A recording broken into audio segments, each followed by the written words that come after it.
2026년도 5월 마지막 주일 오전 예배 주님과 함께 하겠습니다.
나의 영혼이 잠잠히 하나님만 바라며 나의 구원이 그에게서 나는도다. 오직 저만 나의 반석이시오 나의 구원이시니 나의 산성이시니 내가 크게 요동치 아니하리로다.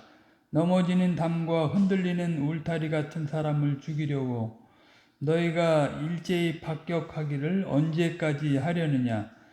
저희가 그를 그 높은 위에서 떨어뜨리기만 꾀하고 거짓을 즐겨하니 입으로는 축복이요 속으로는 저주로다. 나의 영혼아 잠잠히 하나님만 바라라. 대저 나의 소망이 저로조차 나는도다. 오직 저만 나의 반석이시요 나의 구원이시요 나의 산성이시니 내가 요동치 아니하리로다.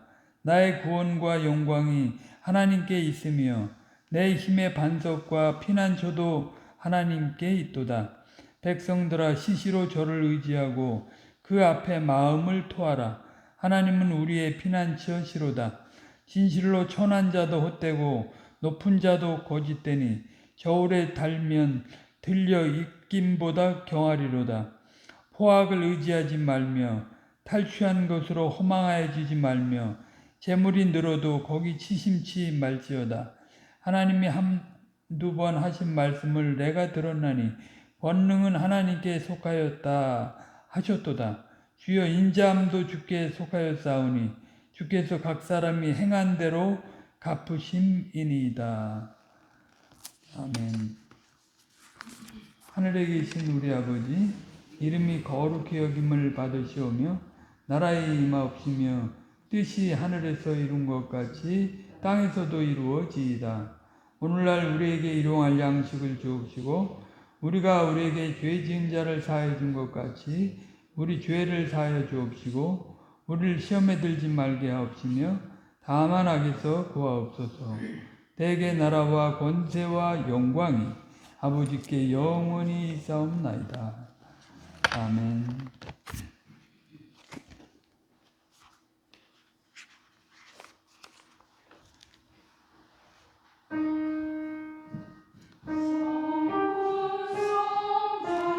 성부 성자 성신님께 영광. 아멘. 아멘. 영광 찬송 영원히.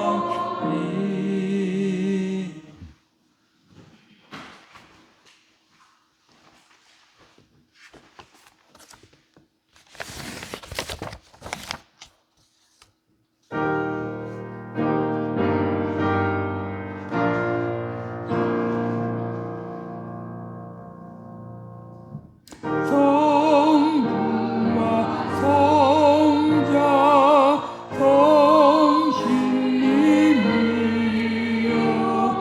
성삼위 앞에 엎드리오며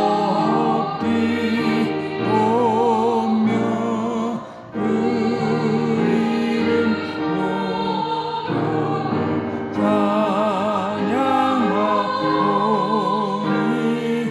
보좌 위에 주님을 받아주옵소서.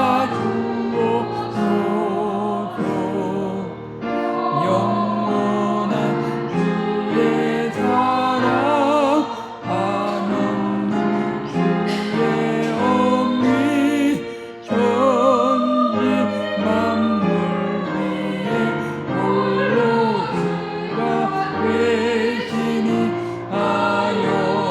영광의 대주제 거룩한 하나님 성삼위일체유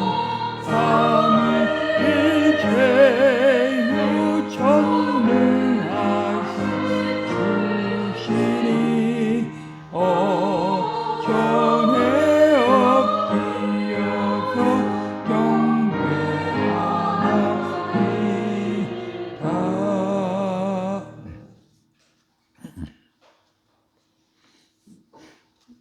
하늘에 계신 우리 하나님 아버지, 지난 한 주간 동안도 언약의 주님의 신실하신 돌보심으로 저희가 보호를 받고 교회 아로서 주님의 경륜에 합당한 방향으로 살아나갈 수 있게 하심을 감사드립니다. 여전히 연약하고 결핍된 존재들이지만 주님의 선택적인 은혜 안에서 이런 큰 사랑을 누리게 하시니 몸둘 바를 모르겠사옵나이다. 또한 소수이지만 저희들을 때를 따라 한자리에 불러 모아주시고 주님의 어전에서 주님을 찬양하고 경배하게 하심을 감사드립니다. 주님께서 기회를 주시는 때에 믿음으로 충실하게 살아서 하나님께 영광이 되게 하시고 주 안에서 마땅히 누려가야 할 것들에 대해 더욱 충성스럽게 살아가는 저희들이 다 되게 하옵소서. 오늘도 약속하신 대로 저희와 함께 해주옵시고 저희의 예배를 받으시며 저희에게 가장 시의적절한 말씀을 내려주시기를 원하옵나이다. 거룩하신 하나님 아버지, 저희가 로마서의 말씀으로 계속해서 은혜를 누리고자 하옵는데 과연 주님께서는 우리를 죄와 허물 가운데 버려두지 아니하시고 예수 그리스도 안에서 믿음으로 말미암는 의를 거저 베풀어 주시옵나이다. 그럼에도 불구하고 남아있는 죄된 성향으로 우리는 쉽게 우리의 열심과 행위를 의지하며 사람 앞에서 자랑하려 하고 또 때로는 은혜를 핑계로 게으르고 무감각하게 살아왔음을 고백하지 아니할 수 없사옵나이다. 간절히 비옵기는 우리 안에 남아있는 율법주의적인 교만과 무책임한 신앙의 태도를 용서해 주옵시고 또 제어해 주시기를 바라옵나이다. 아브라함이 하나님의 약속을 믿음으로 의롭다 하심을 받은 것처럼 우리도 언제나 오직 그리스도의 의만 의지하게 하시고 자신의 공로가 아니라 십자가의 은혜만 붙들게 하옵소서. 자비하신 우리 주님, 우리에게 참된 믿음을 누리는 은혜를 지속적으로 내려주셔서 교회 안에서 경쟁과 자기 주장으로 행하지 않게 하시고 그리스도를 머리로 모신 지체로서 서로 사랑하며 하나가 되게 하옵소서. 성신께서 역사하셔서 우리 삶 속에 하나님 나라의 의와 평강과 희락의 열매를 맺게 하시고 입술의 신앙이 아니라 실질을 누리며 살아가는 저희들이 다 되게 하옵소서. 세상 가운데 산다 할지라도 하늘의 시민권을 가진 자답게 거룩과 감사와 순종의 삶으로 살아가게 하옵소서. 선약교회와 모든 성도들을 붙잡아 주옵시고 말씀 위에 굳게 세워주셔서 행위의 자랑도 없고 게으른 신앙도 없이 오직 은혜로 말미암아 믿음 안에서 주를 섬기게 하시며 그리스도의 장성한 분량이 충만한 데까지 자라가는 교회가 되게 하옵소서. 저희 가운데 병든 자들을 돌보아 주옵시고 시험 중에 있는 자들에게 위로를 주시며 낙심한 심령들에게 하늘의 소망을 더해 주옵소서. 맡겨진 직분과 삶의 자리마다 성신의 능력으로 충성하게 해주시기를 바라옵나이다. 어린 아이들에게도 은혜를 주셔서 어려서 죄를 깨닫고 구속의 은혜를 알며 주님의 경영을 알아서 주님의 몸인 교회 아로서의 삶에서 힘있게 장성하는 이 시대의 일꾼으로 서게 하옵소서. 오늘도 저희와 함께 주님 앞에 나와야 할 여러 지체들이 함께 하지 못하였사옵나이다. 저들을 불쌍히 여기사 주님을 사모하고 사랑하는 마음을 회복해 주옵시고 그 토대 위에서 속히 돌아와 함께 예배하며 이 배교의 시대에 주어진 사명을 잘 감당할 수 있게 하옵소서. 교회의 머리가 되시는 우리 주님, 주님께서는 온 세상의 주이시고 온 교회의 주로서 다스리시는 분이시옵나이다. 세초부터 새말까지 교회의 머리로서 그 영원한 작정을 다 이루시옵나이다. 저희가 주님의 크신 사랑과 은혜를 늘 기억하고 구속의 경륜에 합당하게 그리스도와 하나님의 나라를 나타내는 일에 힘쓰게 하여 주옵소서. 이 시간 각처의 교회들을 위해서 기도하옵나이다. 그릇되고 유사한 복음적 환경 속에서 본질의 교회를 이루고자 애쓰는 주님의 종들과 교회들을 보살펴 주시고 그 열악한 처지에서 뒤로 물러가거나 낙심하는 일이 없도록 필요한 말씀과 성신의 능력을 더해 주시기를 바라옵나이다. 특히 전쟁의 참화 가운데 있는 교회들을 살펴주셔서 그 위경 가운데에서도 주님의 의의 그릇으로서 할 일을 다하게 하옵소서. 공산주의나 이교도들의 압제 속에서도 주님의 교회로서의 성격과 자태를 힘있게 드러내기를 원하는 교회들과 함께 해주셔서 끝까지 주님이 주신 사명들을 감당하게 하옵소서. 각양의 재난과 전염병 가운데 곤란을 겪고 있는 교회들에게도 주님의 위로와 치유가 함께 해주시기를 비옵나이다.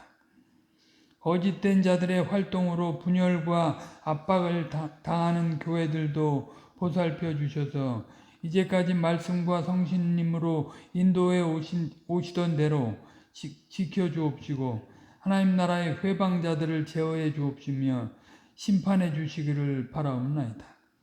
오지에서 성경의 번역 작업을 하는 자들과 복음 전파에 애를 쓰는 선교사님들에게도 함께해 주셔서 주님의 지혜와 강건의 복을 내려주시기를 원하옵나이다.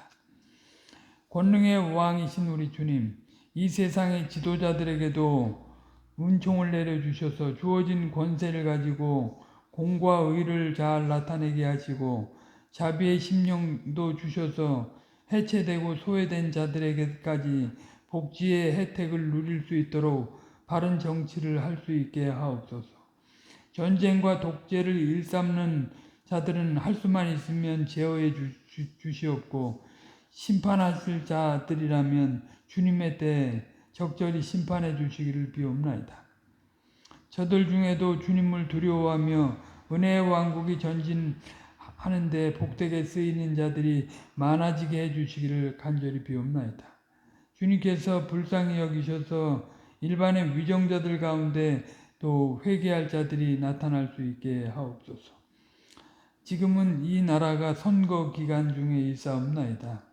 간절히 비옵기는 양심의 율법을 쫓아서 사는 그런 신실한 자들이 이번 선거에 많이 뽑힐 수 있게 하옵소서. 결코 자기의 그 미래의 영광을 꿈꾸거나 국민들을 이용하는 그런 자들이 선거에 뽑히는 일이 없게 해주시길 비옵나이다.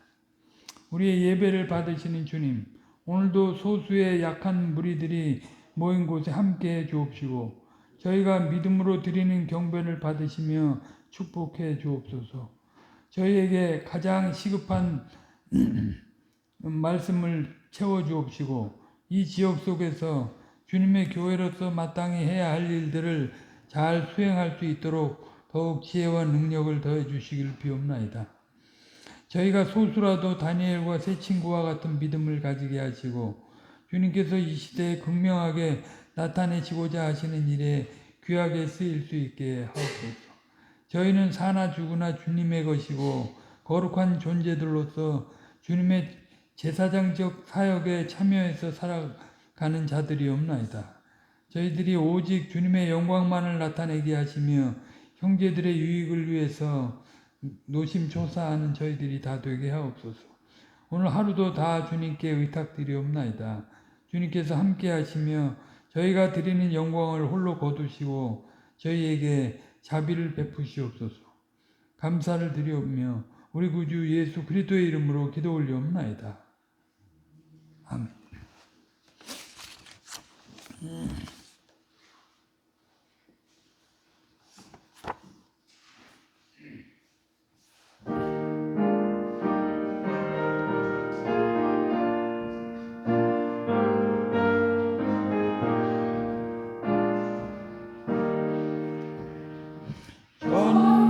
전능하신 하나님 찬송하옵니다.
시편 28편입니다.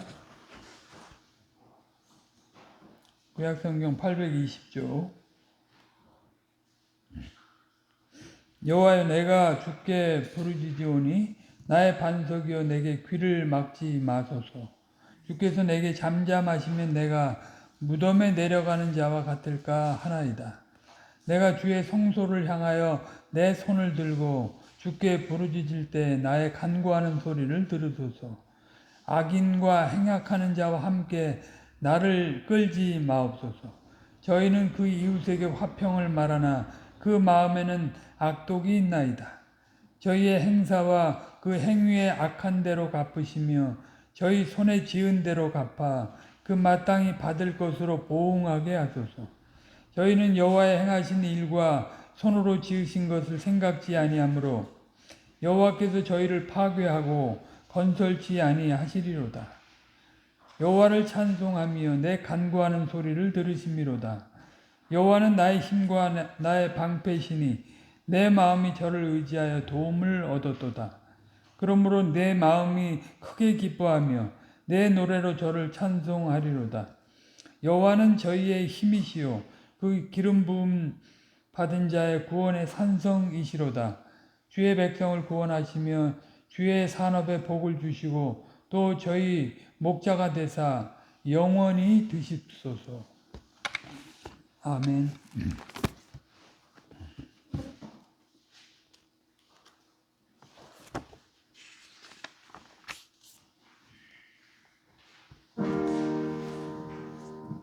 주님 나의 하나님,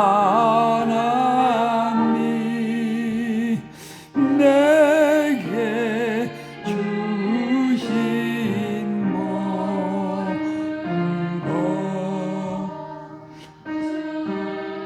주와 내 바치오니 주여 받아주소서.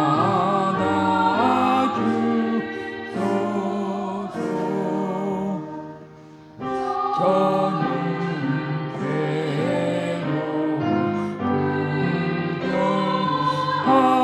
분별하여 거두실 것 못되나 보혈로서 씻어주사 정결하게 하소서. 주님 나의 하나님, 내게 주신 모든 것 그와 배바치오니 주여 받아주소서.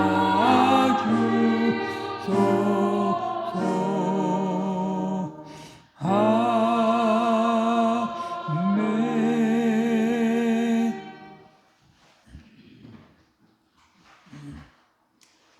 거룩하시고 자비로우신 아버지 하나님, 주님께서는 우리의 완전하신 아버지로서 저희가 필요한 것들을 시시로 공개하시는 분이시옵나이다.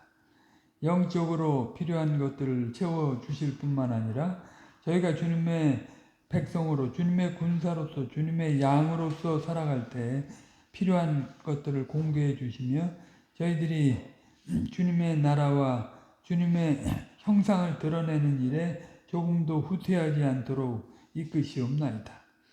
저희가 다 알 수 없는 환경 속에 있을지라도 주님께서는 저희들을 만드시며 저희들을 거룩하게 하시고 저희들을 더욱 성화의 자리로 나아갈 수 있게 하시옵나이다. 주님이 완전하신 아버지로서 저희들을 양육하시고 인도해 가시옵는데 저희들이 그 크신 주님의 그 배려와 사랑을 늘 기억하고 주님의 백성으로서 이 시대를 통찰하며 마땅히 책임지고 나가야 할 것들에 대해서 은사와 직임에 합당하게 책임을 지고 나가는 저희들이 다 되게 하옵소서. 주님께서는 주시지 아니하시고 우리에게 요구하시는 그런 강팍한 아버지와 같은 분이 아니시옵나이다. 저희들이 마땅히 구요할 것들을 채워주시옵고 저희들이 그 주님의 채우심을 힘입어서 또 나눌 수 있도록 이끄시옵나이다. 주님께서 그런 크신 사랑을 보여주신 것들을 늘 기억하고 이전에 옛사람의 성향대로 살지 아니하며 새 사람으로서 넉넉하게 여백이 있게 여유 있게 살아가는 저희들이 다 되게 하옵소서.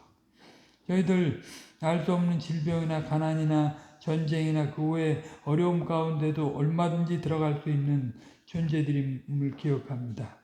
저희들 어떤 열악한 처지에서도 뒤로 물러가지 않게 하시고 낙망하지 않게 하시고 원망하거나 불평하지 않게 하시며 늘 감격하며 감사하며 주님의 뜻을 이룰 거룩하고 깨끗한 그릇으로서 쓰임받기에 부족함이 없게 하옵소서.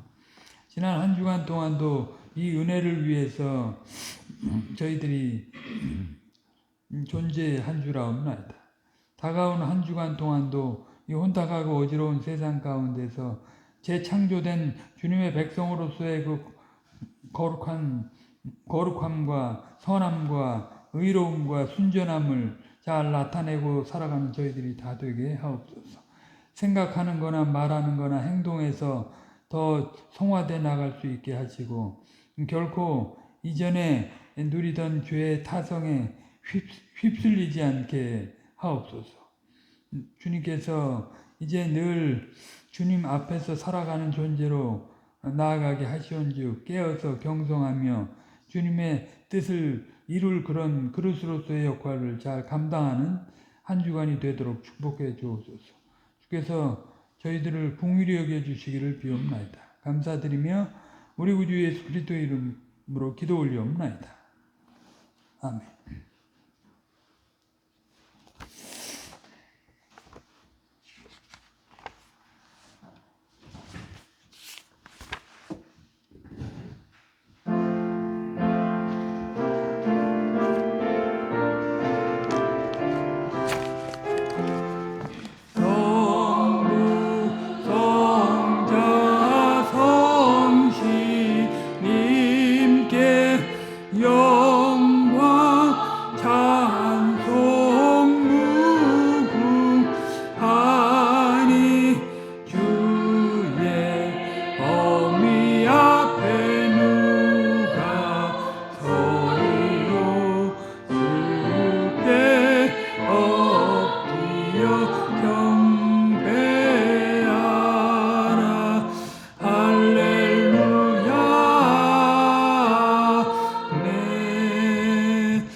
예, 로마서 14강째입니다.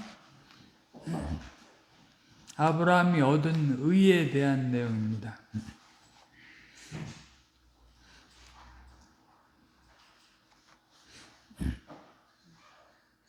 먼저 우리가 주님이 준비하신 의를 누려간다고 할 때 어떤 점들을 유의해야 되는지 살펴보도록 하겠습니다. 하나님께서 준비하신 믿음으로 말미암는 의를 배제하고 주의 일에 열심을 할 때 빠지기 쉬운 함정이고 또한 그 주님께서 우리에게 의를 주신 것을 그냥 기계적으로 숙명적으로 생각할 때 나타나게 되는 그 게으름과 또 아주 나태한 그런 함정이 있습니다. 주님의 일을 열심히 할 때 빠지기 쉬운 함정은 자기의 행위의 결과를 기대하는 공로심이 바로 그러한 것입니다. 다른 이들보다 더 열심히 시간과 물질과 그 외 모든 것을 헌신하였기 때문에 그렇지 못한 다른 이들보다 더 나은 결과를 바라는 것입니다. 특별히 무슨 나쁜 동기나 악한 마음을 먹고 했으면 양심에 걸리기라도 할 텐데 나름대로 순수하고 열심히 했다는 생각 때문에 전혀 찔림을 받지 아니하고 살아가는 것이 이 사람에게는 한편으로 큰 불행으로 작용이 됩니다. 처음에는 하나님께서 베푸신 구원의 은혜를 믿음으로 알고 시작을 하는 듯 하였는데 자신이 타락한 인간으로서 얼마나 하나님 앞에서 허망한 본질을 소유하고 있는가와 오로지 하나님께서 준비하신 의의 은혜 안에서만 자라가야 한다는 사실 속에서 지속적인 깨우침을 실질적으로 누리지 않기 때문에 갈수록 이전에 가지고 있던 인간적인 열정이 발휘되어서 은연중에 육체적인 열매를 영적인 열매로 착각하고 행위를 의지하는 공로주의적인 신앙으로 변질되는 것입니다. 다시 말해서 외형은 열심히 있는 기독교로 포장되어 있기 때문에 전혀 문제가 없어 보이지 않지만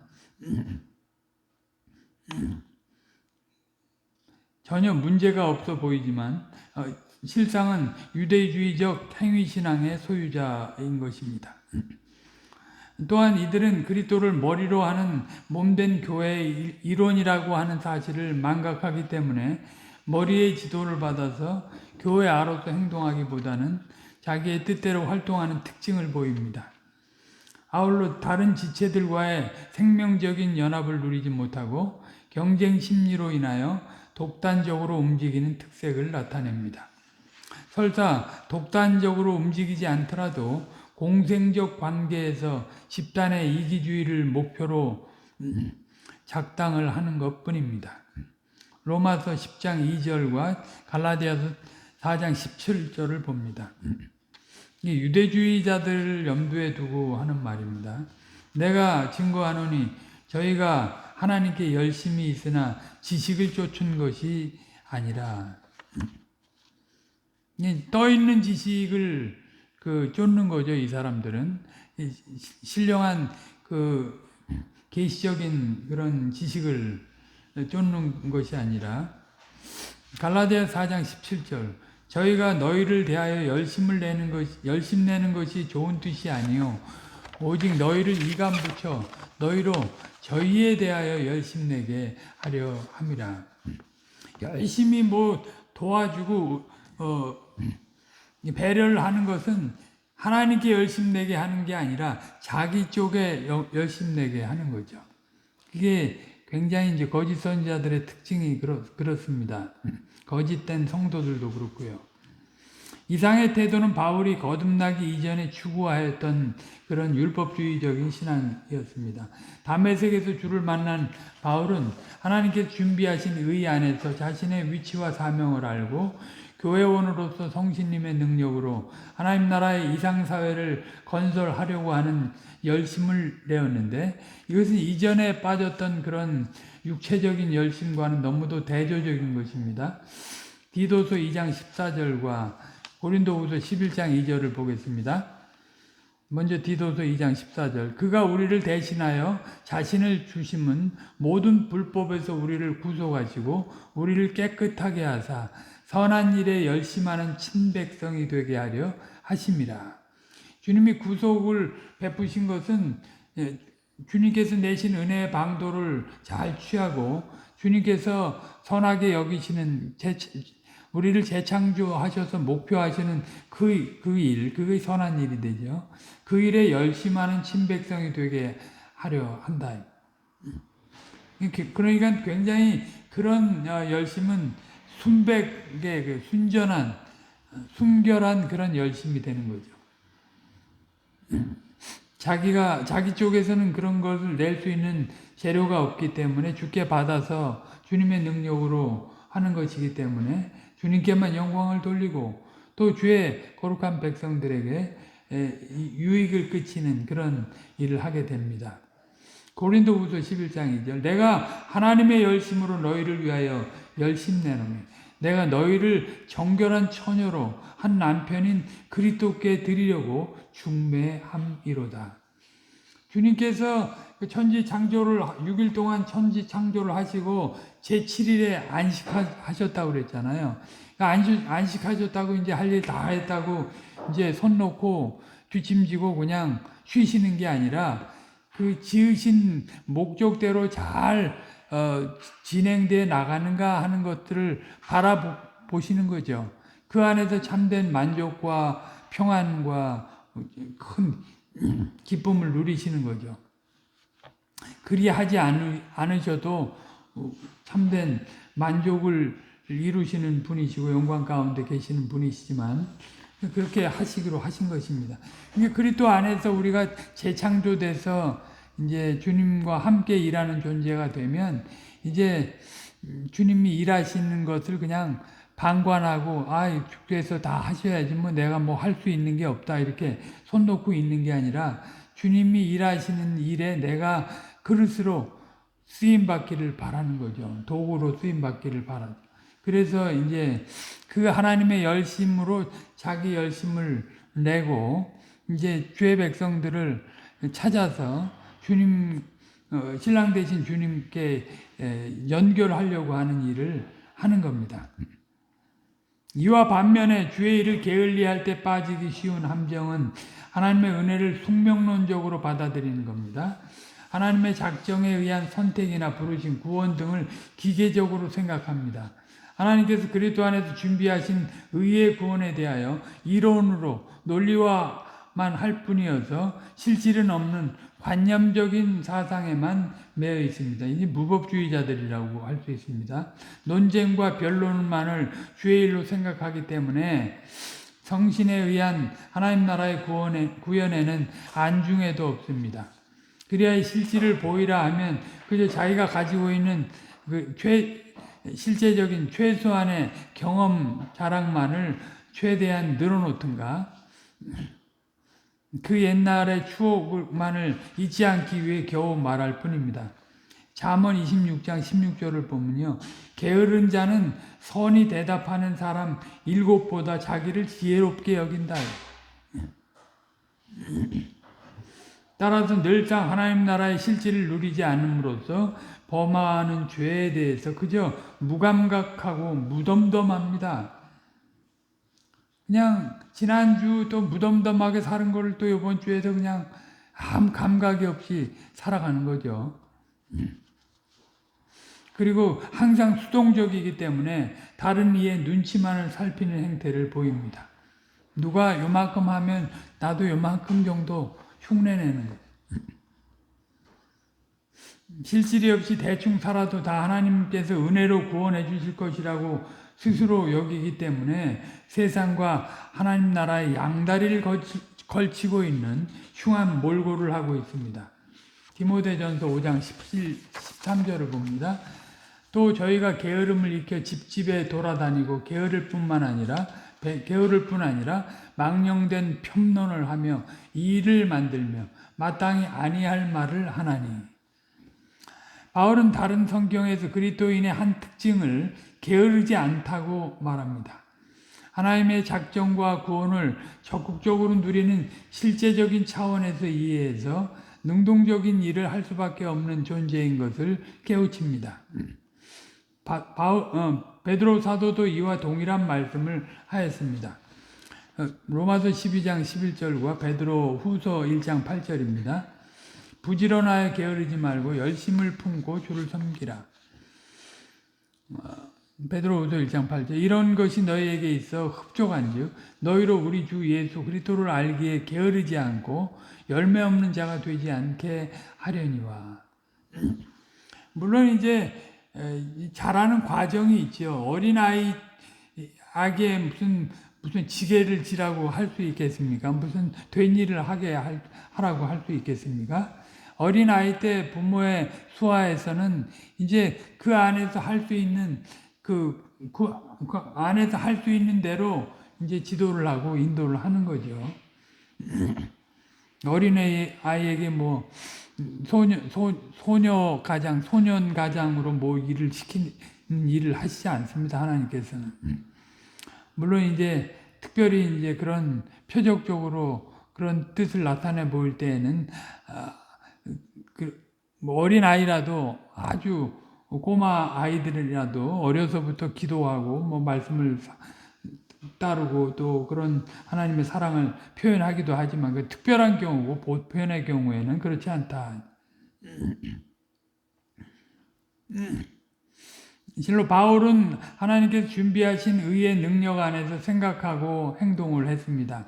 그렇기 때문에 자기의 행위를 자랑하거나 게으른 태도를 보일 수가 없었습니다. 그리고 그리스도와 연합한 교회원으로서의 자기 인식이 성경적으로 확고히 서 있었기 때문에 교회 안에서 자기의 할 일을 정확하게 알고 행동하며 기쁨과 감사와 기도가 있는 하나님 나라의 실질을 전하였습니다. 인간적인 관점으로 보면 바울이 생활의 여러 면에서 밑바닥에 사는 그런 인생이었지만 그의 의식은 항상 고고한 천국민으로서 하늘에 있었습니다.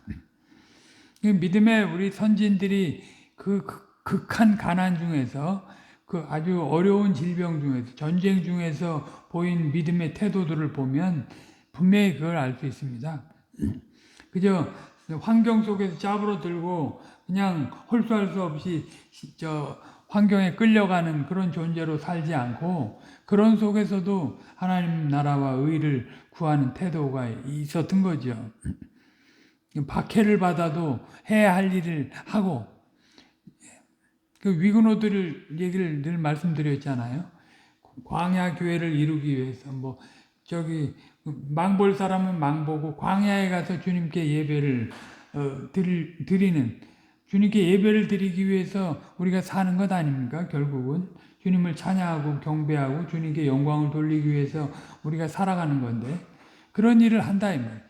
전쟁 박해를 받아도 그렇고 전쟁 중에도 그렇고 지금 중국 같은 경우는 뭐 감시가 너무 심해서 뭐 차를 타고 다니면서 예배를 드리기도 하고 그렇게 한다고 하는데 그렇습니다. 이 환경에 짜부러드는 삶을 살지 않아요. 바울은 자기가 그리스도의 의 안에서 누리고 있는 천국의 사회를 로마에 있는 교회가 함께 누리도록 하기 위해 그리고 인간 자신의 의에 의한 행위신앙이나 실질이 없는 게으른 관념이 로마 사회에 침투하지 못하도록 하기 위해 이 서신을 쓰고 있는 겁니다. 오늘 본문의 말씀을 보도록 합니다. 로마서 4장 1절로 8절입니다. 그런즉 육신으로 우리 조상된 아브라함이 무엇을 얻었다 하리요? 만일 아브라함이 행위로서 의롭다 하심을 얻었으면 자랑할 것이 있으려니와 하나님 앞에서는 없느니라. 성경이 무엇을 말하느뇨? 아브라함이 하나님을 믿음에 이것이 저에게 의로 여기신 바 되었느니라. 일하는 자에게는 그 삭을 은혜로 여기지 아니하고 빚으로 여기거니와 이를 아니할지라도 경건치 아니한 자를 의롭다 하시는 이를 믿는 자에게는 그의 믿음을 의로 여기시나니 이란 것이 없이 하나님께 의로 여기심을 받는 사람의 행복에 대하여 다윗의 말한 바 그 불법을 사하심을 받고 그 죄를 가리우심을 받는 자는 복이 있고 주께서 그 죄를 인정치 아니하실 사람은 복이 있도다 함과 같으니라. 이제 구원의 그 조건이 되는 구원의 그 공로가 되는 것은 인간이 어떤 열심을 가지고 어떤 기도를 하고 어떤 노력을 해도 될 수 없어요. 그런데도 불구하고 주님께서 그 죄를 용서하시고 그리스도 하나님께서 준비하신 의 안에서 용서하시고 은혜를 베푸시고 그 선택적이고 언약적인 사랑을 베푸시는 것은 그건 참 놀라운 주님의 사랑입니다. 그 은혜를 잊고 살아가는 게 얼마나 복이 있는가. 아브라함의 경우를 들어서 말하는 겁니다. 그러니까 유대인들이 그 아브라함의 그 후손인 것을 굉장히 자랑하잖아요. 그리고 아브라함의 신앙을 자랑을 하는데 아브라함의 신앙은 하나님께서 준비하신 의를 믿는 신앙이지 자기 행위의 공로를 의지하는 그런 신앙이 아니었습니다. 그러니까 하나님께서 준비하신 의 안에서 참 자유와 평안과 기쁨을 누리는 거죠. 그리고 이제 그 주님의 언약을 이룰 도구로서 쓰임받는 그 일 자체에 감격을 하고 자기에게 주어진 일들을 잘 감당한 겁니다. 그가 일생을 두고 뭐 한 일은 별로 없잖아요. 하나님께서 약속하신 아들을 바라고 낳은 거예요. 자기가 인간적으로 생각하고 해석을 해서 그걸 그릇되게 그르친 일들이 두 번의 경우가 있었지만 엘리에셀을 후사로 삼으려고 하는 거나 뭐 이스마엘을 그렇게 취하려고 했던 거나 그러나 이제 주님께서 그의 그런 그릇된 행위에도 불구하고 하나님께서 준비하신 의를 취하게 하시고 그걸 믿음으로 의롭다 하시는 그런 일을 하시는 겁니다. 그러니까 오직 주님만이 영광을 받으실 만한 것이고 주님 아브라함을 우리가 자랑할 때는 항상 하나님이 준비하신 의를 믿는 믿음을 자랑을 해요. 우리도 동일한 은혜 가운데 있기 때문에 그렇습니다. 그런 전반적인 내용입니다. 창세기 15장 6절의 말씀을 인용하고 또 시편 32편의 말씀을 인용해서 이제 바울이 하나님 준비하신 의를 가지고 누려가야 될 것들에 대해서 변증을 하는 겁니다. 바울은 오늘 말씀에서 우리가 지난 2시간에 걸쳐 살펴본 하나님께서 준비하신 믿음으로 말미암는 의에 대한 성경적인 실예를 들어 설명을 하고 있습니다. 유대주의자들이 이미 알고 있고 아브라함의 출생과 복, 그리고 그의 후사에 대한 약속과 가나안에서의 삶, 그리고 시험과 순종의 결과 등을 가지고 그들이 유대주의의 근원적인 신학적인 정의를 내리고 있는 부분을 다시 언급함으로써 그들의 주장하는 바 행위신앙의 근거를 아주 파괴합니다. 부서뜨립니다. 사실 유대교는 율법과 행위, 믿음과 순종, 순종과 공로, 보상과 축복의 하나의 통일적 사상을 가진 랍비 신앙이었습니다. 그러나 바울은 이 같은 유대주의의 공로 사상을 분리하여 믿음의 의와 성화의 의의 관계를 성경적으로 합당하게 증명하고 있는 것입니다. 다시 말하자면 지난 본문의 3장 27절로 31절이었죠. 그 세 방면 자랑이나 할례나 율법의 역할에 걸쳐 제시된 질문과 대답의 내용을 발전시켜 전개하고 있는데 그 중에 첫 번째가 오늘 본문의 말씀이 되는 겁니다. 아브라함이 하나님의 선택과 부르심과 언약이 믿음의 근거로 전제된 원리 안에서 의롭다함을 받았다고 말하고 있는 겁니다. 이로써 신구약의 신앙 원리가 일관성이 있고 결코 인간의 행위는 의를 얻는 수단이나 자랑이 될 수 없다는 것을 말하려고 하는 것입니다.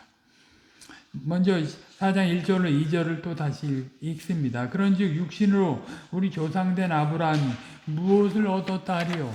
만일 아브라함이 행위로서 의롭다 하심을 얻었으면 자랑할 것이 있으려니와 하나님 앞에서는 없느니라. 여기서 우리는 바울이 당시 다수에 의해서 주장되는 유대의 전통적 가르침을 따르지 않고 성경에 있는 사건을 가지고 변론하고 있다 하는 점을 눈여겨보아야 합니다. 바울은 하나님 나라의 의에 대한 성경적 정확한 실상을 가지고 있었습니다. 자기의 주장을 펴기 위해 성경을 끌어댄 게 아니라 성경에서 말하는 바를 하나님의 자기 계시적인 관점에서 그 근거를 제시하고 있는 것입니다.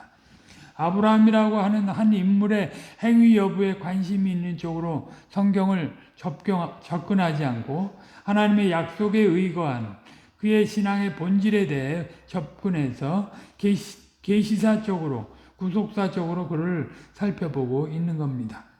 이는 바울이 성경에서 아브라함이 하나님의 은혜 언약 안에서 의의 전형으로 나타나 있고 그 의가 교회 모두에게 공통적으로 적용된다 하는 사실을 분명하게 이해하고 있었기 때문에 믿음으로 말미암는 의의 실증으로 아브라함의 경우를 인용하고 있다 하는 것을 알 수 있습니다.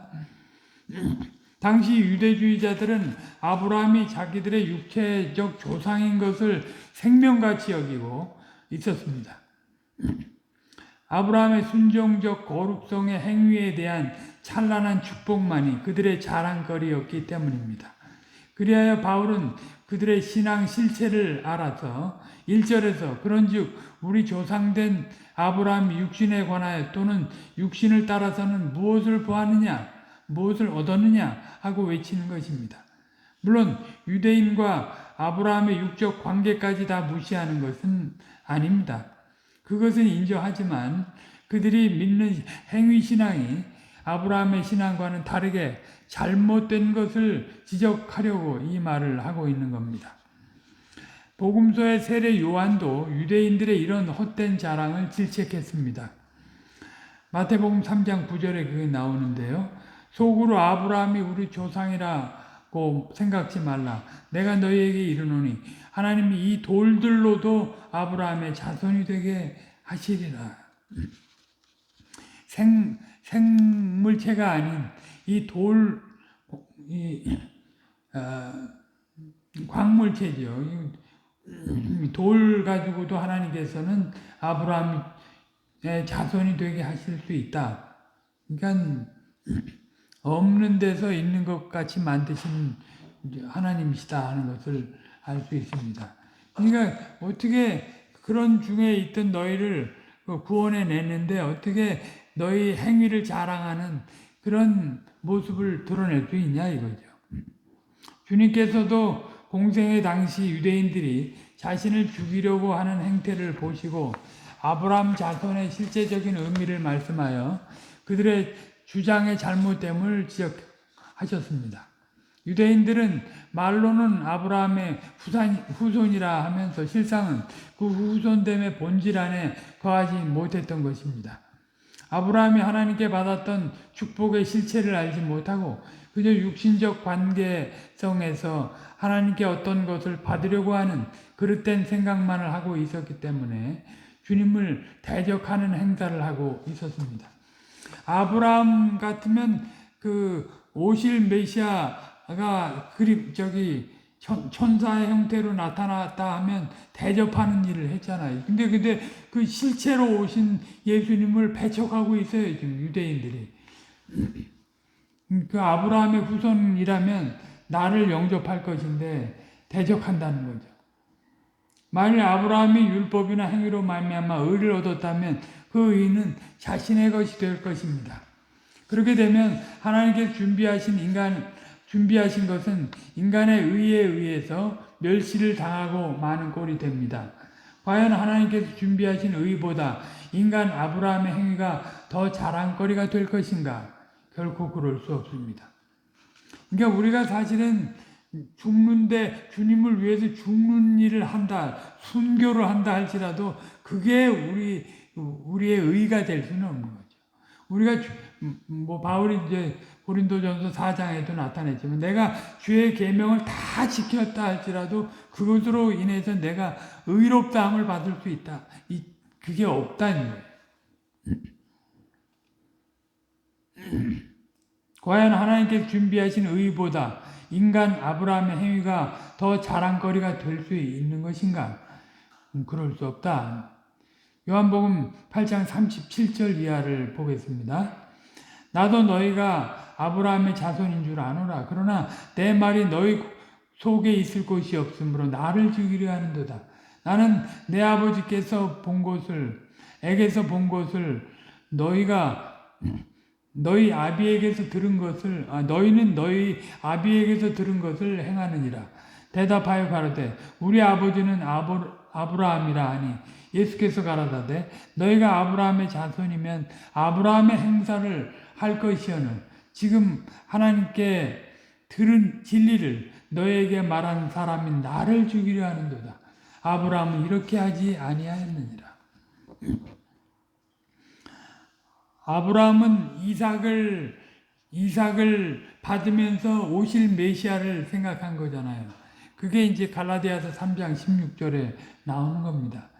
그냥 단순히 육체의 후손을 하나 얻은 것으로 기뻐한 게 아니고 오실 메시아가 이 이삭의 계보를 통해서 나타날 것을 바라보고 이삭의 실체이신 그리스도를 바라보고 그가 믿음으로 사는 거죠.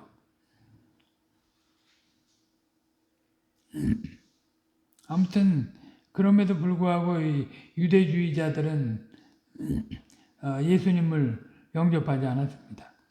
바울이 주장하듯이 아브라함이 하나님께 받은 행복은 하나님의 약속의 선함을 깨닫고 믿음으로 말미암아 의롭다 하심을 얻은 것이었습니다. 그러므로 그는 행위로 자랑할 것이 없었다고 말하고 있습니다. 오히려 그는 그 자신의 것으로 내놓을 만한 것이 비참뿐이라는 것을 알고 있을 뿐이었습니다. 4장 3절 보면 본문 성경이 무엇을 말하느냐? 아브라함이 하나님을 믿음에 이것이 저에게 의로 여기신 바 되었느니라. 여기를 주목해 봅시다. 바울은 하나님의 부르심에 응답하여 갈대아 우르와 그 친척을 떠난 아브라함의 행위에 대해서 언급하고 있지 않습니다. 오히려 창세기 15장 6절의 말씀을 인용해서 아브라함이 가지게 된 믿음으로 말미암는 의의 실체를 거론합니다. 사실 이때는 아브라함이 하나님의 약속의 성취를 보지도 못하고 단순히 그 약속을 인간적인 생각으로 가지고 있을 때였습니다. 당시 풍습은 대를 이을 씨가 없는 가정에서 양자로 길리운 자를 후사로 삼았었습니다. 그래서 이제 뭐 다메섹 그 엘리에셀을 후사로 삼으려고 하는 그런 생각을 했었던 거죠. 그런 그에게 하나님께서 다시 약속하셨는데 아브라함이 이를 믿음으로 의롭다함을 얻게 된 것이었습니다. 그러니까 네 몸에서 날 자가 네 후사가 될 거라고 한 거죠. 그걸 믿은 거잖아요. 근데 그 몸에서 날 거에 대해서 이제 그 자기가 또 인간적으로 생각을 해서 또 사라를 취하는 일을 하게 되는데 나중에 그 몸에서 날 것이 결국은 그 사라에게 날 것을 또 말씀하신 것이다 하는 것이 밝혀지는 겁니다. 아무튼 그에게 하나님께서 약속하셨는데 아브라함이 이를 믿음으로 의롭다함을 얻게 된 것입니다. 하나님께서는 아브라함에게 그의 후손이 하늘의 별과 같이 바다의 모래와 같이 많아질 것을 약속하셨습니다. 아브라함은 하나님께서 자신을 통하여 장차 하실 일을 기대하고 있었으므로 그것으로 의롭다함을 받게 된 것입니다. 믿음 그 자체가 아니고 믿음으로 말미암아 의로 여기심을 받은 것입니다. 단순히 노년에 아들 하나 생길 것을 알고 좋아한 것이라고 할 수 없고 하나님께서 자신의 씨를 통하여 인류에게 엄청난 구속의 사역을 하실 것을 기억하면서 좋아했을 것입니다. 창세기 12장 1절로 3절에 너의 씨로 말미암아 천하 만민이 복을 얻을 것이라고 했잖아요. 네가 복의 근원이 될 것이라고 했어요. 나중에 이제 너의 씨가 부가 되는 거죠. 그러니까 분명히 단순히 그 이삭 하나 받은 것으로 좋아한 것은 아니에요. 하나님의 구속의 경영을 믿은 것입니다. 인간의 타락의 상태를 알고 죄와 사망의 상태를 알고 인간의 상태를 아니까 하나님의 구속의 일을 믿은 거죠. 그 안에서 그 자신의 죄사함과 그 자유와 안식과 또 영생이 주어지는 것을 생각을 하는 것입니다. 그러니까 그 내용이 그런 내용이 있으니까 이제 의롭다함을 받은 거죠.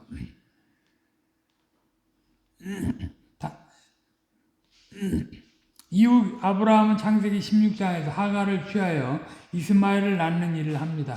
하나님의 약속이 어떻게 이루어질 것인가에 대해서 구체적으로 몰랐다는 이야기입니다. 아브라함은 창세기 17장에 가서야 비로소 하나님의 약속의 진정한 실체를 확인하게 됩니다. 그러니까 아브라함이 하나님이 하실 것을 믿었다라고 하는 그 하나님이 하실 것에 대한 믿음이 이제 어떻게 나타날 줄 몰랐는데 하실 것이라고 하는 사실은 믿었기 때문에 그걸 의롭다고 여기신 거죠. 따라서 아브라함은 행위로서 하나님 앞에 자랑할 것이 없는 것입니다.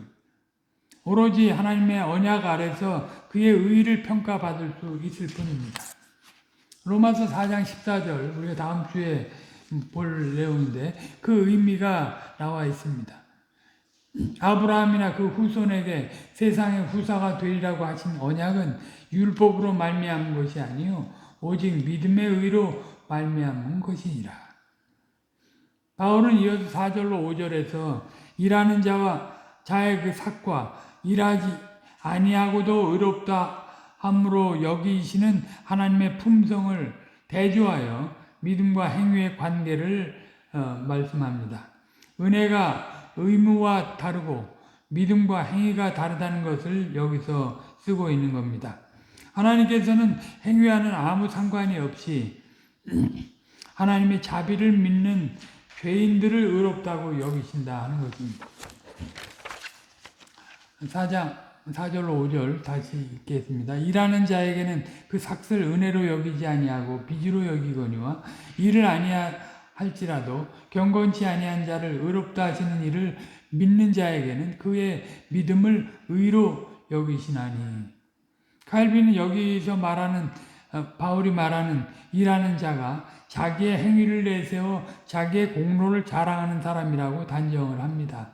그리고 일을 아니한 자는 그 자신의 행위의 공로에 의해서는 아무것도 상급을 받을 자격이 없는 자라고 가리킵니다. 당시 로마 교회 안에 있었던 유대주의자들의 악 영향을 염두에 두고 바울이 이것을 쓰고 있다고 생각하여 이렇게 해석을 한 듯합니다.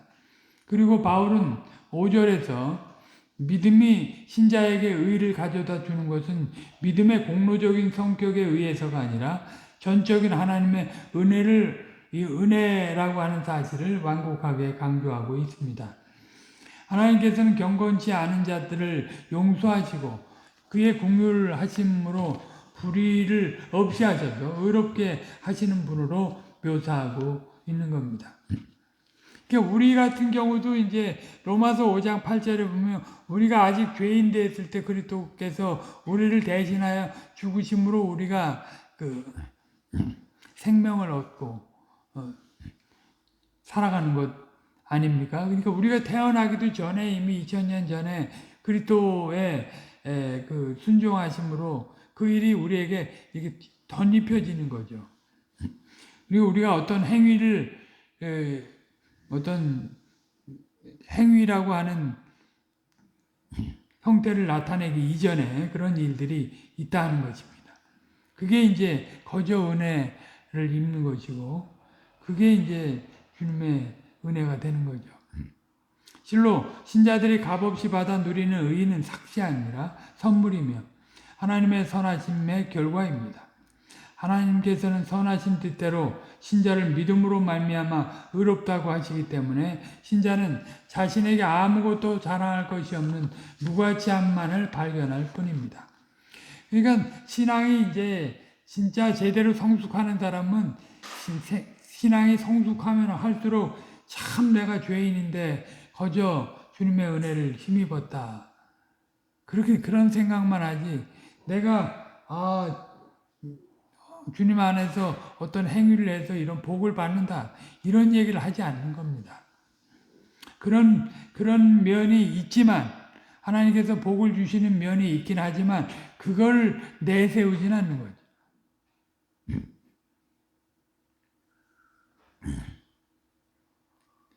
그게 자신의 무가치함, 그것을 받음에 있어서도 자신이 무슨 어떤 기여를 한 것이 없다 하는 것을 고백하는 게 무가치한 것을 인정하는 것 아닙니까? 이 은혜 안에서 성신의 능력으로 하나님 나라의 실질적인 힘이 분출됩니다. 거기에서 이제 의와 평강과 희락이 오는 거죠. 그러니까 주님이 주시는 의와 평강과 희락은 세상에서 볼 수 없는 겁니다. 하늘에서 내려온 겁니다. 주님으로부터 온 겁니다. 그러니까 그것은 누가 사단도 육신도 세상도 그걸 빼앗을 수가 없어요. 그 사랑에서 그 끊을 자가 없다 이 말. 이 피조 세계 안에서는. 그러니까 그게 얼마나 완전한 의가 되고 완전한 평안이 되고 완전한 그 희락이 됩니까? 그 세상은 뭐 요동을 치지만 전쟁, 질병, 재난, 뭐 이교도들의 압박 이런 것들이 엄청나게 있어도 내게 있는 그 평안, 그 희락은 아무도 빼앗을 수 없다. 여러분들 그런 은혜를 받으신 거예요. 환경에 따라 요동치는 은혜를 받은 게 아니에요. 세상과 맞바꿀 만한 그런 은혜를 받은 게 없어요. 세상을 다 주고도 그 은혜하고는 안 바꾸는 겁니다. 이어서 이제 본문 6절로 8절에서 바울은 시편 32편의 말씀을 인용해서 아브라함의 믿음과 다윗의 고백에 나타난 하나님의 자비와 근본적인 일치점이 있다는 것을 연결해서 설명을 합니다. 믿음 자체를 의롭다고 여기시는 것이 아니라 하나님의 약속 안에서 믿는 사람 자체를 의롭다고 여기시는 것입니다. 사람의 행위와는 별도로 의롭다 하시며 죄를 용서하시고 가리워 주신다는 것을 여기서 쓰고 있는 겁니다. 그러니까 내가 믿을 만해서 믿은 게 아니죠. 내가 하나님의 의에 반응할 만한 뭐가 있어서 내가 이렇게 잘 믿고 살아가는 게 아니에요. 그렇게 되면 이제 이따 뭐 오후에도 공부가 있고 이따 저기 새신자반 공부에서도 그 교회에 대한 공부를 하고 있는데 이제 거기에도 그런 것이 나옵니다. 우리는 그래서 사실은 뭐 자나깨나 감사하고 자나깨나 겸손이고 자나깨나 주님만 자랑하고 그런 거지 어떻게 자기를 자랑합니까? 자기 가진 것을 어떻게 자랑합니까? 그 참 누추한 것, 비루한 것, 그거야말로 비루한 거예요.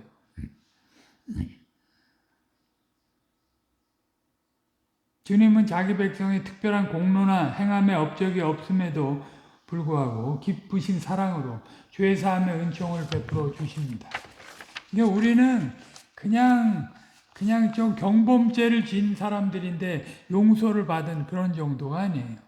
우상 숭배하고 각색 정욕의 종로로 타고 사람을 살인하고 간음하고 거짓말하고 도적질하고 뭐 부모를 거역하고 또 하나님이 아닌 것을 하나님으로 여기고 이렇게 살던 존재들이에요. 그런데 그 죄를 용서하셨다. 그러니까 그런 죄가 그런 바닥의 죄다라는 걸 내 죄가 그런 죄라는 걸 알아야 겸손하지. 그렇지 않으면 또 자기 또 똑똑하고 IQ 좋고 뭐 좋은 집안, 좋은 환경 이런 거 뭐 외적으로 뭐 재능이 있는 거 다 자랑합니다. 은근히 그걸 갖고 인정받으려고 하고 그걸 갖고 사람 앞에 뻐기려고 하는 거예요. 그냥 많이 준 자에게 주님께서 많이 받으신다고 할 때는 뭐라고 할 겁니까? 그럼 할 말 없는 거죠. 그렇게 돼.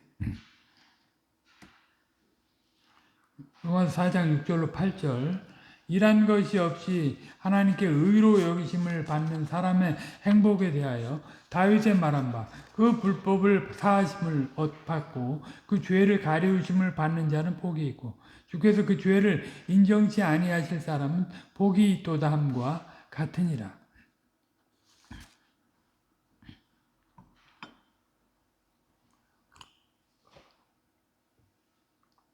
세상에서는 말이에요. 그 정치하는 사람들 그 전과가 있으면 그거 다 끄집어내갖고 어떻게든지 현재를 인정 안 해버리려고 하잖아요. 그게 참 사단적이에요. 어떻게 보면.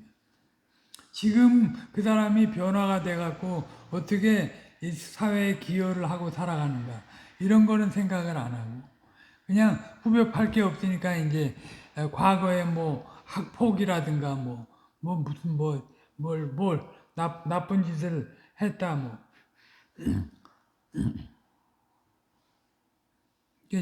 주님의 주님의 자녀들은 그런데 휩쓸리면 안 됩니다.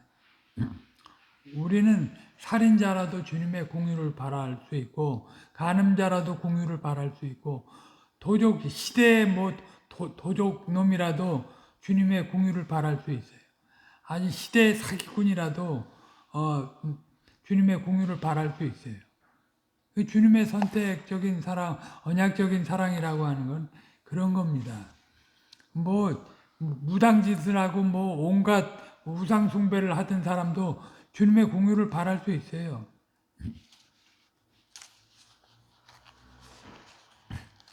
근데 우리가 이제 그렇게 한다고 해서 사실은 이제 주님의 심정을 가지고 그렇게 하는 건데, 물론 죄를 긍휼히 여겨달라고 하지만 죄를 끌어오는 일, 죄를 묵인하는 일을 하지 않아요.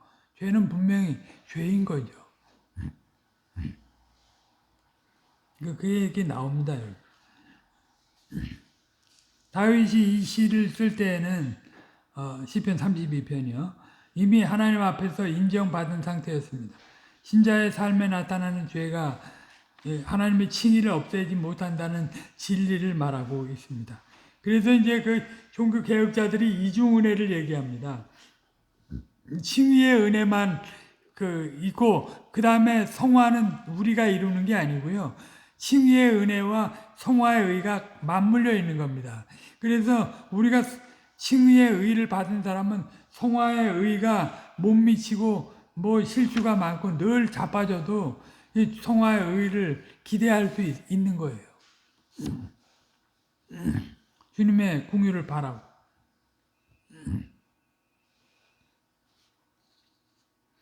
그 말이 이 말입니다. 하나님의 은사와 부르심에는 후회하심이 없습니다. 물론 하나님께서는 다윗이 지은 죄에 대해서 그냥 간과하지 않으셨습니다. 그에 합당한 징계와 고난을 겪도록 하나님께서 역사하셨습니다. 그가 여러 철을 거느리고 또 그 못되게 간음한 일에 대해서는 분명한 대가를 얻었죠.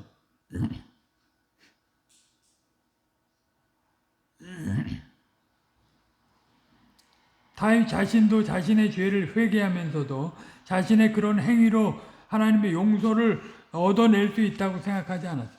이게 우리가 그 용서를 구하는 거는 그 선택적이고 언약적인 그 사랑을 붙잡는 거지, 내가 회개했으니까 그 회개를 근거로 해서 용서를 끌어내려고 하면 안 돼.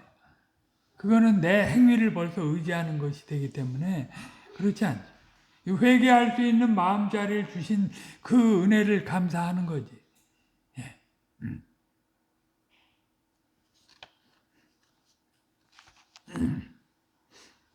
다만 하나님의 언약적인 공유를 의지할 뿐이었습니다. 제가 시편 32편 설교할 때도 이 말을 했을 겁니다. 틀림없이 했어요. 시편 51편 할 때도 했을 거고. 이러보건대 어느 누구도 자신의 어떤 행위를 근거로 하나님께 무엇을 얻어낼 수 있다고 생각하면 오산입니다. 참으로 하나님께서는 그를 언약 안에서 자비로우심으로 끝까지 보호하시고 인도하셔서 그 칭의를 무효화하시지 않으시며 용납하시는 것입니다. 그러니까 주님의 성화, 그리스도의 순종이 우리의 성화의 근거가 되는 것, 우리의 칭의의 근거가 될 뿐만 아니라 십자가의 죽으심이 칭의의 근거가 될 뿐만 아니라 성화의 근거도 되는 거예요. 그러니까 우리는 다 못해도, 근데 못하는 것을 뻔뻔스럽게 내놓지는 않지만, 그 못하는 것 때문에 자괴감이 들어가고 물러가는 일을 하지 않아요. 오히려 내가 죄를 지으면 지을수록 더 주님께 달라붙는 거예요. 그렇게 그 자식이 그런 거잖아요. 내 자식이 있잖아요. 내가 자식을 매를 때리는 거는, 때리면 도망가 버리면 진짜 도망가는 자식도 있긴 하지만, 근데 더 매를 맞을수록 엄마의 궁유를 바라고 더 치마폭을 붙잡고 다리를 붙잡고 늘어지는 건 아닙니까? 아이들이라도. 일반적인 부모의 사랑도 그런데 하나님께서 우리가 긍휼을 그리스도의 순종을 기억하고 그 안에서 또 이렇게 연약함을 보인 이 부분을 주님 긍휼히 여겨달라고 하시면 용서 안 해주시겠냐 이 말이에요. 당연히 용서해 주시죠. 그러니까 그 회개의 그 행위가 아니라 하나님의 그 자비에 의해서 용서가 된다. 이상의 사실을 근거로 바울은 공의를 만족시켜서 죄사함을 받으라고 주장하는 유대주의자들을 로마 교회 성도들이 물리쳐야 할 것을 은연중에 제안하고 있습니다. 그러니까 아브라함의 자손인 걸 자랑하고 할례를 받은 걸 자랑하고 외적으로 무슨 그 선행을 하는 걸 자랑하고 그걸 그런데 미혹되지 말라고 하는 거예요. 오히려 그 일을 할 때 주님께 더 감사하고 영광을 돌리는 거지. 내가 이만큼 봉사했는데 왜 하나님 나를 이렇게 또 어렵게 만드시냐 이런 소리를 할 수가 없어요. 내가 이렇게 봉사해도 이렇게 낮추시면 또 낮추시는 대로 감사하고 또 더 그 안에서 성화를 이루고 하는 거죠. 원망 불평하지 않습니다. 자기 중심의 삶을 살아가지 않고 하나님 중심의 삶을 살아가는 거예요.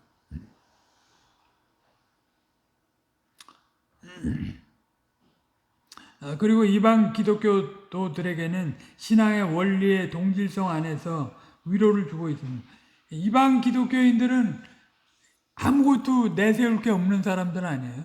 유대인들이 보기에는 개처럼 여기던 존재들인데 그 사람들이 그냥 거저 죄사함을 받고 주님 안에 주님의 자녀가 됐고 주님과 동역하는 자들이 됐으니까 그들이 또 그 행위가 없는 것에 눌리지 않도록 하고 오히려 그 이제 행위를 할 수 있게 된 것에 대해서 감격하고 이제 그 은혜 언약 안에 들어온 것에 대해 감격할 수 있도록 안내를 하는 거죠. 사실 오늘날도 반쪽 사죄를 거론하는 자들이 너무도 많습니다. 로마 카톨릭은 물론이고 개혁주의를 표방한 교회에서도 이런 일이 자행되고 있습니다. 주일 성수를 해야 복을 받는다는 이 주일 성수하지 말라는 얘기 아닙니다. 또 구약의 그 안식일 지키는 개념으로 주일 성수해서도 안 됩니다. 우리는 진짜 주님께 전체로 드려진 존재로서 주일 성수를 해야 맞죠. 근데 그걸 해야 복을 받는다. 이건 아닌 거죠. 11조를 드려서 큰 부를 얻는다는 거. 누가 뭐 11조 드려서 복 못 받은 사람 데리고 와 보라고 이렇게 부흥 강사들이 그런 얘기 하지 않습니까? 그게 이제 10의 9를 드려도 난 10의 9를 드려도 내가 자랑할 게 없고 오히려 그 주님의 영광, 주님의 사역에 동참하게 된 것을 감사하는 거잖아요. 그걸 가지고 자랑하는 게 아니에요. 기도를 해서 신유의 능력을 받는다는, 성전 건축을 해서 하늘에 보물을 쌓으라는, 주의 종을 박대해서 잘된 꼴을 보지 못했다는 하면서 협박적으로 공갈하는 거죠. 행위신앙을 조장하고 있습니다.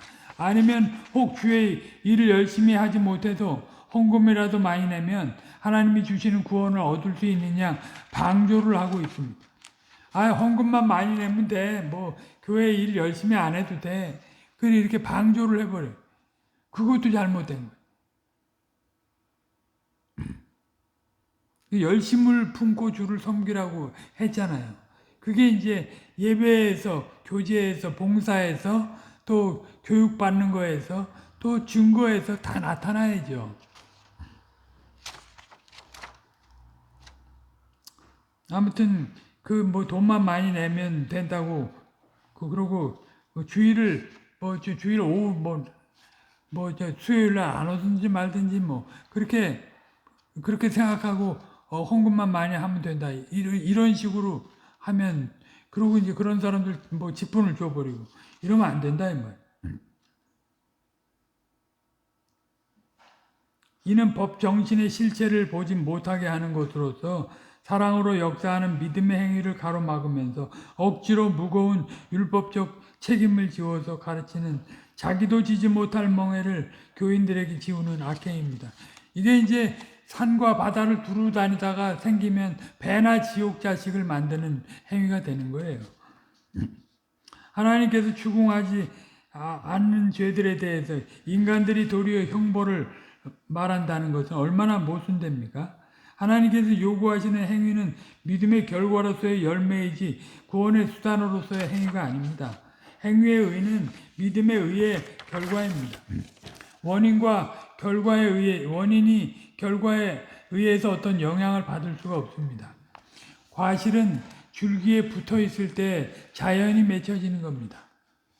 그러니까 주님과 생명적 연합을 이루고 있는 사람들은요, 자연스럽게 자원에서 예배를 드리고, 자원에서 봉사하고, 자원에서 교제하고, 자원에서 말씀을 배우고, 자원에서 하는 거예요. 물론 뭐 이제 알 수 없는 재난이나 질병이나 전쟁 속에서 다 할 수 없는 부분들이 또 부분적으로 있겠죠. 이제 평화로운 시기에는 그렇다 이 말이에요. 그래도 그 중심은 주님의 은혜의 결과를 늘 내려고 하는 그런 열매를 맺으려고 하는 태도를 보이는 거죠.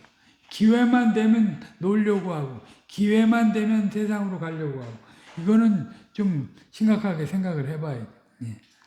말씀을 정리합니다. 믿음의 조상인 아브라함은 행위로 의롭다함을 얻은 것이 아닙니다. 그가 하나님을 믿음으로 이것이 저의 의로 여기심 받은 것입니다. 여기서 아브라함이 가졌던 믿음을 어떻게 상상하고 있는가에 따라서 인과율이 달라집니다. 분명한 것은 믿을 만한 내용을 알고 그것을 이해하여 자신의 뜻을 굴복시키는 일이 없이 참된 믿음이 생길 수 없다는 것입니다. 뭐 이따 오후에도 보겠지만 아담이나 하와가 타락하게 되는 것은 하나님 중심으로 계시를 이해하지 않고 그걸 보존해서 잘 누리고 전달할 생각을 하지 않으니까 타락을 해버린 거예요. 자기 중심으로 계시를 이해하고 자기 중심으로 계시를 누리려고 하고 자기 중심으로 이제 살았으니까 그 계시를 보존하지도 못하고 전달하지도 못하고 결국은 오고 오는 모든 사람들에게 타락을 제공하는 그런 일을 한 거죠.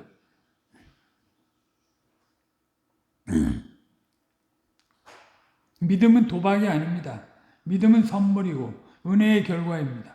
하나님께서는 믿을 만한 조건과 근거를 주시고 믿음의 결단과 열매를 요구하십니다.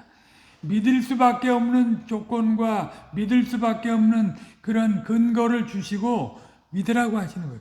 하나님 굳은 분이 아니세요. 하나님은 뭐 어마어마하게 주시고 겨우 조금 흉내내는 건데 그걸 어마어마한 것처럼 받으시는 거예요. 우리가 우리 자식을 키울 때 그렇게 큰 사랑을 베풀고 해도 그 사랑을 보이는 거는 뭐 얼마나 보이겠습니까? 어린아이가 요만큼 재롱잔치 보이면 그렇게 이쁘다고 하는 거 아니에요? 일반의 부모의 사랑도 그런데 하나님은 얼마나 그 자기가 낳은 자식이고 자기가 믿음으로 낳은 자식이고 믿음을 선물로 준 자식이니까 그게 죄밖에 낼 게 없는데 그 조그만 의의 그 흉내만 내도 이쁘다고 여기시는 거 아닙니까? 믿음으로 말이죠. 바울은 성경과 성신께서 조명하신 예수 그리스도의 계시를 통해서 믿음으로 말미암는 의와 그 내용에 대해 깨달았습니다. 그리하여 자신이 이전에 추구하던 종교적 행위의 의의 허망함과 하나님의 언약으로 말미암는 자비의 의에 대해서 분명하게 구분해서 알게 된 거죠. 실로 바울은 하나님께 준비하신 의 안에서 하나님 나라의 성격도 알았습니다. 그리고 그 의 안에서 하나님 나라의 능력도 알았습니다. 그래야 로마에 있는 성도들이 자기와 같은 하나님 나라의 실질을 누리면서 살기를 원한 것입니다. 유대인이건 이방인이건 하나님께서 준비하신 의 안에서 믿음으로 의롭다함을 받고 죄사함의 은총 속에서 하나가 돼서 자유롭게 하나님을 섬기도록 한 것입니다. 우리는 어떻습니까? 하나님 나라의 의에 대한 그림을 어떻게 그려놓고 있습니까? 바울이 말하는 성경적 실상이 우리에게 과연 있습니까? 혹 열심히 무엇을 해야 안심하는 행위신앙은 없습니까? 그저 뭉뚱그려서 대강 기독교인으로 살려고 하는 그런 건 없습니까?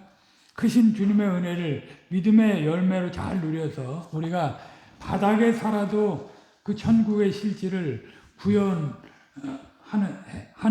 그런 그 복된 존재임을 나타내야 할 것입니다. 기도하겠습니다. 거룩하신 아버지 하나님, 아브라함이 믿은 의에 대해서 저희가 상고하였사옵나이다. 당시 로마 교회 안에는 행위로 말미암는 의를 주장하는 세력들이 있었사옵나이다. 아브라함의 후손됨을 자랑하고 할례를 자랑하고 그리고 외적으로 절기를 지키고 안식일을 준수하는 것 등등 또 선행을 하는 것 등등으로 자신의 그 하나님의 백성됨의 외형을 나타내려고 했사옵나이다. 결국 그것은 하나님께 준비하신 의에서 은혜를 누리는 것이 아니고 자기 행위에서 의를 누리려고 하는 모습이 되었사옵나이다. 그런 모습을 보면서 이방 죄인들이 거저 은혜를 받았다고 했을 때 그 얼마든지 행위가 없는 상태에서 은혜를 누리는 것에 대해 이제 부담으로 느낄 수 있는 부분들이 있었사옵는데 그런 부분들도 기억하면서 저들이 그 안에서 자괴감이나 이제 또 어떤 행위에 대한 그런 공로심에 대해서 또 열등감을 갖지 않도록 사도 바울은 믿음으로 말미암는 의를 하나님께서 준비하신 의를 아브라함의 경우를 들어서 설명을 하였사옵나이다. 아브라함뿐만이 아니라 다윗의 경우도 예로 들어서 그 신앙이 신구약에 동일하게 작동되는 원리인 것을 깨우쳐 주었사옵나이다. 이제 그것으로 결코 외적인 종교 행위를 자랑치 못하게 하고 또 그저 방만하게 하나님의 은혜만 내세우고 살아가지 못하게 하는 그런 양면의 일들을 하였사옵나이다. 오늘날 이 말씀은 우리에게 그대로 적용이 될 줄 아옵나이다. 저희도 얼마든지 이제 행위에 의해 빠질 수가 있고 또 행위에 의가 없으면 또 뒤로 물러가서 방만하게 살만한 존재인데 하나님께서 준비하신 의 안에서 참된 의와 평강과 희락을 누리게 하심을 감사합니다. 저희들 이제는 수동적으로가 아니라 자원에서 주님의 믿음의 의를 적극적으로 누려가야 할 것이고 또 그 주님과 연합된 존재로서의 그 성격을 저희들의 열매로 바로 나타내고 나아가야 할 줄 아옵나이다. 저희들 늘 자원에서 주님을 예배하게 하시고 또 자원에서 형제를 사랑하게 하옵소서. 주님이 우리를 사랑하신 그 사랑의 근거에서 하나님 사랑과 이웃 사랑을 잘 구현해 나가는 저희들이 다 되게 하옵소서. 모든 걸 주께 의탁드리고 감사드리며 우리 구주 예수 그리스도의 이름으로 기도합니다. 아멘.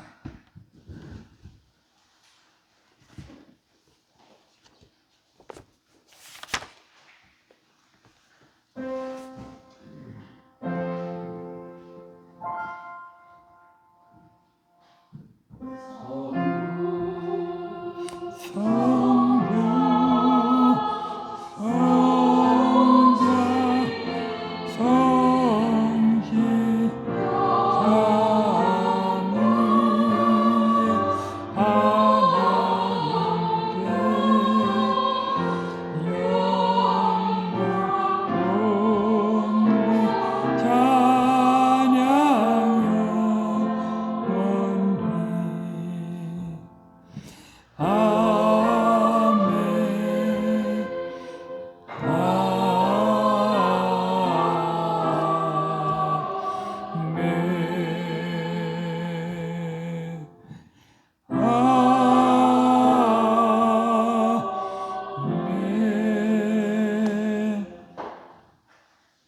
주 예수 그리스도의 은혜와 하나님의 사랑과 성신의 교통하심이 하나님께서 준비하신 의 안에서 참된 의와 평강과 희락을 누리기를 원하는 주님의 거룩한 백성 위에 영원히 함께 하실지어다.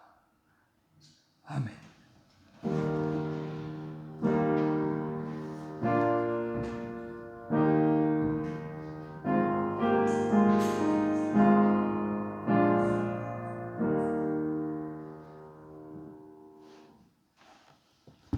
예, 이번 주 수요일